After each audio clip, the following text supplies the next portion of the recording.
Shalom, saudara-saudaraku yang diberkati oleh Tuhan. Salam damai sejahtera bagi kita semuanya. Kembali berjumpa dengan saya, Pastor Daud Timotius Tampu-Bolon, tentunya di channel God Ministry, channel kesayangan kita bersama. Iya, seperti video yang sudah saudara saksikan di depan, itu adalah satu cuplikan di mana sering sekali orang Chinese ini atau etnis Tionghoa selalu menjadi sasaran untuk diperlakukan dengan tidak adil. Nah, sementara saudaraku, ya sering sekali di Indonesia ini apabila akan mengadakan pemilu, maka banyak sekali orang-orang memunculkan alasan-alasan atau kata-kata cacian dan makian terhadap suku etnis Tionghoa ini. Padahal saudara-saudara, ketika kita melihat faktanya, terlebih dalam video berikut ini, seorang ustadz yang bernama Said Agil menjelaskan bagaimana sebenarnya Indonesia ini tidak akan berbentuk Indonesia kalau sebenarnya tidak ada orang Chinese atau etnis Tionghoa. Dan menurut beliau, sebenarnya etnis Tionghoa inilah yang membentuk bahkan menjadikan bangsa Indonesia ini pertama sekali dan menjadi satu bangsa yang besar. Kalau tidak ada bangsa atau etnis Tionghoa atau orang Chinese, maka Indonesia ini tidak akan bisa seperti sekarang ini. Seperti apa videonya? Mari kita saksikan ceramah daripada Ustadz Said Agil berikut ini. Yang datang ke Jawa namanya Mengki, Muslim, agama Islam, menghadap Raja Kertanegara, Raja Singosari di Malang. Oleh Raja Singosari, oleh Raja Kertanegara, Mengki dipotong telinganya dua-duanya. Pulang, lapor pada rajanya, akhirnya Raja Cina, Raja Tiongkok, Mongol, kirim pasukan 20.000 akan balas dendam. Sampai di Singosari, di Malang itu, Malang sekarang. Sampai di sana, Kertanegaranya udah mati. Kerajaan Singosari udah bubar. Bubar sudah dikalahkan oleh Jayakatwang Doho Kediri yang mengalahkan. Jumpa dengan pemuda, rupanya pemuda dari Jawa Barat, dari Cirebon lah kira-kira. Namanya Raden Wijaya. Kalau dari Jawa Tengah, Jawa Timur, Wijoyo. Ini kira-kira dari Cirebon lah. Ketemu jumpa pemuda namanya, kalau dari Surabaya, Wijoyo itu pasti. Ini Wijaya kok namanya. Raden Wijaya, pemuda masih. Kata Raden Wijaya, Bapak-bapak kesini mau balas dendam Singosari kan? Iya, sudah nggak ada. Dikalahkan oleh Jayakatwang Raja Doho Kediri. Jadi kalau mau balas dendam, ayo kita serang Doho. Ya ayo, nurut tentara Cina itu, tentara Tiongkok.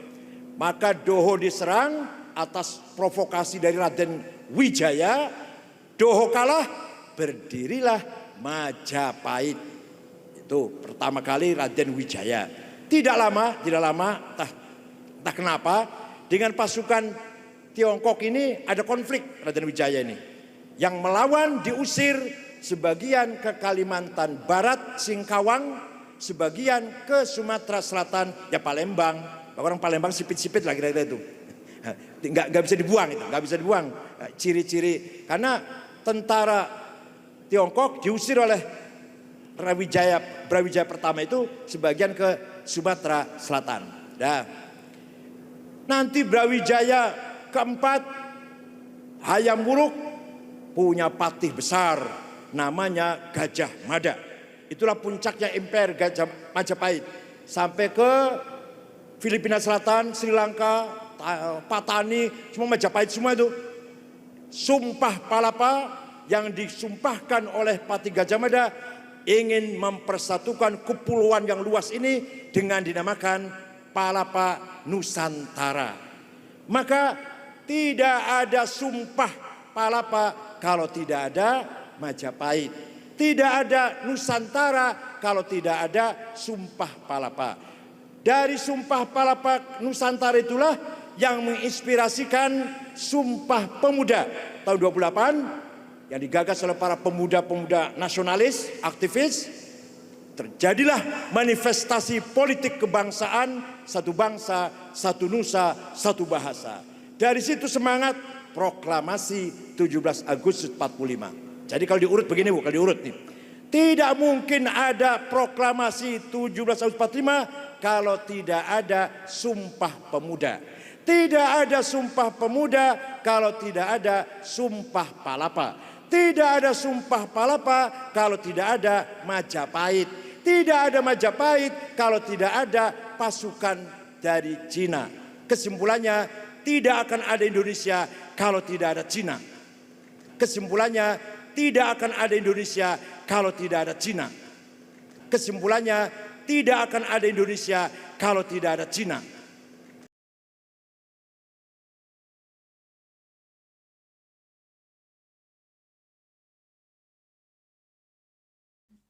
Iya, kita telah mendengarkan ceramah daripada Ustadz Said Agil. Memang benar, saudara, kalau kita lari dan menuju kepada sejarah, maka jelas sejarah tidak mungkin dibelakangkan, karena sedari dulu ketika saya masih sekolah pun ada pernyataan atau penjelasan mengatakan bahwa nenek moyang orang Indonesia itu adalah dari Tiongkok Selatan.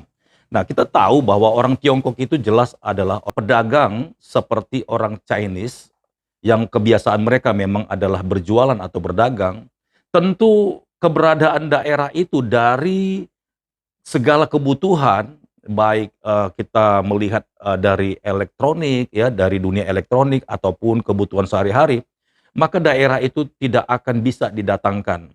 Nah, keuntungannya adalah kalau orang Cina itu masuk ke dalam satu daerah dimanapun, lalu dia mulai berjualan atau berdagang, maka orang-orang daerah itu akan bisa mendapatkan kebutuhan mereka, bahkan menemukan apa yang menjadi keperluan mereka. Karena orang Cina ini akan mendatangkan semua produk-produk ataupun kebutuhan kita sesuai dengan keperluan kita. Dan mereka mau berjuang atau bekerja keras. Seharusnya orang Cina itu mendapatkan satu kehormatan bagi seluruh rakyat Indonesia.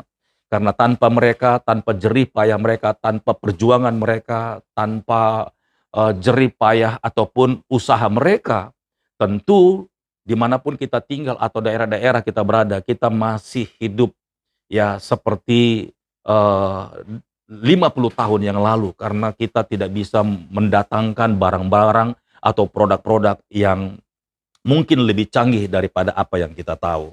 Itu semuanya karena mereka punya jaringan atau jelas bahwa negara-negara di luar sana, khususnya Cina, masih lebih maju daripada Indonesia. Nah, saudaraku ini berkati oleh Tuhan, kiranya video ini menjadi satu wawasan atau penambahan ilmu bagi kita, sehingga kita mengerti. Jangan kita dengan mudah terpengaruh dengan orang-orang yang tidak mengerti sejarah, bahkan tidak bertanggung jawab dalam hal ini. Sehingga kita selalu menuduh orang Cina itu penyebab masalah, bahkan orang Tionghoa itu selalu ingin menguasai Indonesia. Tidak, saudara. Kita harus belajar dan kembali kepada sejarah. Kalau tidak ada mereka, tentu Indonesia ini tidak sepesat sampai sekarang ini. Sampai jumpa di video berikutnya. Tuhan Yesus memberkati. Shalom.